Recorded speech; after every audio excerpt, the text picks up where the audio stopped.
Friends, as the bombs finally stop falling on Palestinian children and on Palestinian families, they face the task of finding food and shelter in the midst of the ongoing siege. We stand here today in solidarity with possibly the most oppressed people in the world, the besieged and beleaguered Palestinians of Gaza. As the world's media reveal with images of the bombing of the civilian population, the story of Gaza is the story of the military might of occupation and imperial oppression revealed yet again. This is the story of Palestine. This is the story of Israel.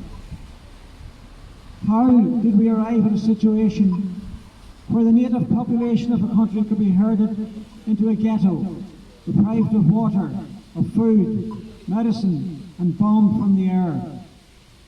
How did we get to a situation where peace-loving people who had coexisted with their Jewish fellow Palestinians for millennia could be bombed in their homes by a nuclear power?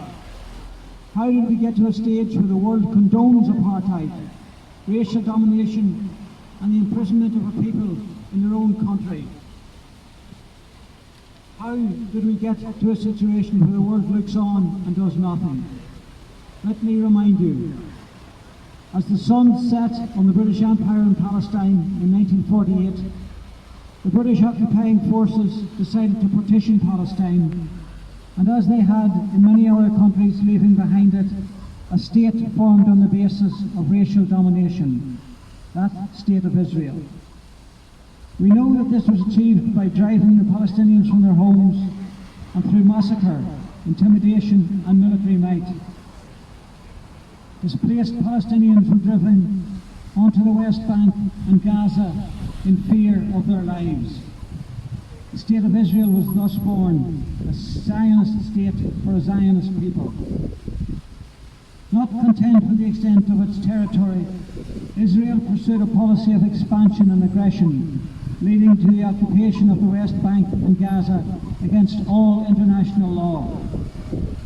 Internally, Palestinians would be treated as second-class citizens, where their rights as human beings were and are subservient to those of a dominant racial elite. The pretext, we are told, of course, for this was the Holocaust, the European Holocaust, carried out by European fascists that saw the destruction of millions of Jews. We are told that the solution to the fascism is the creation of a similar oppression in another part of the world. We are told that creating a homeland for Jews should be achieved by rendering another people homeless and stateless. We are told that the solution to fascism is the continued and unending oppression of innocent men, women and children for the crime, the only crime of being Palestinian and standing in the way of this domination. We know obviously that this is wrong. We stand here today in solidarity with the victims of the Holocaust, that's the European Holocaust, and with all victims of fascism. We stand here today in solidarity with the Palestinians of Gaza, the victims of a new form of fascism, the fascism of Zionism. And we say that the destruction of any people by another, the oppression and imprisonment of any people by another on that basis of their ethnic identity is fascist and wrong.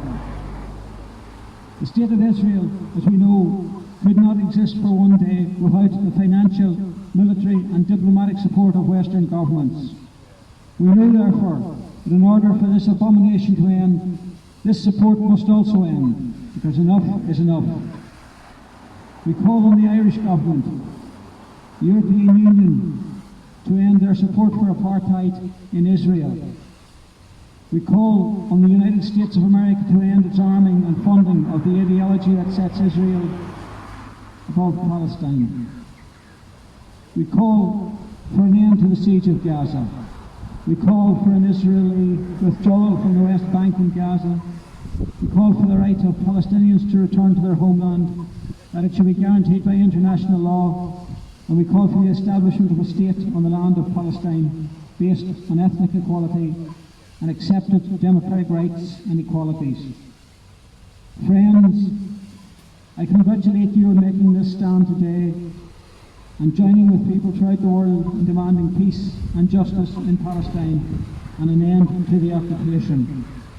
Free Gaza, free Palestine. From Imagah.